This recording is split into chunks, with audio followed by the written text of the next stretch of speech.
Now to the shifting balance of power in Congress. NBC News projecting Republicans have won control of the Senate. The battle for the House is still up in the air, could be up in the air for days, if not weeks. NBC's Capitol Hill correspondent Ryan Nobles joins us now.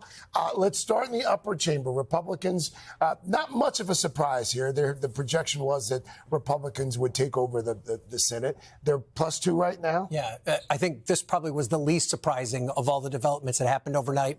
And that's that the Senate is expected to be in control of the Republican Party. And that's because right now they've picked up at least 2 seats and they're poised to pick up many more as many of these battleground states are still starting to come in. Let's take a look at some of the races that we know they've won. First, West Virginia. This was a race that they were expected to win. They won it easy. Jim Justice, the current governor there, will become the next senator. Then Ohio. This was a state that Democrats had hoped that they had a shot. They knew that Donald Trump would do well here.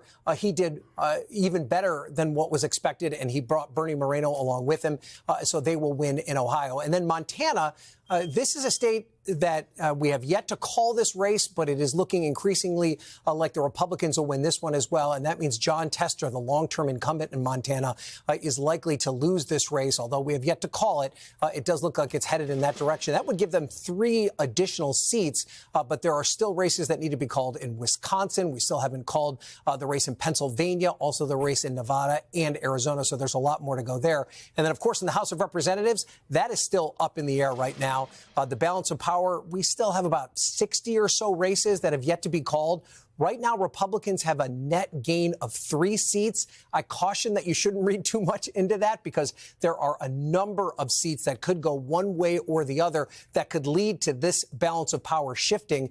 This is the Democrats' last hope, guys, for any sort of power in Washington in the upcoming year. Of course, there is the possibility that if Democrats win, Hakeem Jeffries would become the first African-American Speaker of the House. But right now, that race still close to call. Democrats holding out hope that they've got a shot to win. Let's say Democrats don't win the House. Let's say Republicans win the House. Republicans control the Senate. Republicans control the White House.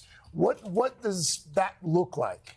Well, it looks like Donald Trump's agenda on and hyperdrive, I guess is the best way to describe it. You have to keep in mind that many of these people that serve in Congress right now are loyal to Donald Trump. Many of them owe their seats to Donald Trump, people that he personally endorsed for them to win primaries and win general election battles.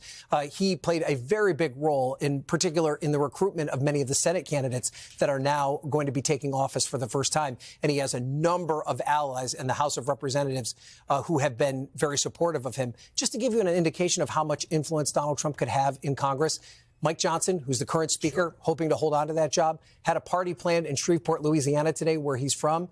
He gave a speech very early on in the night when it looked like it was going for Donald Trump. Flew to Mar-a-Lago and was on stage with the president-elect. So this is something where Donald Trump is going to just have a tremendous amount of influence, particularly if Republicans take the House as well. All right, Ryan. Thank you so much.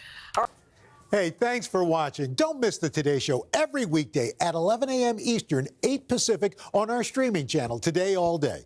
To watch, head to today.com/allday or click the link right here.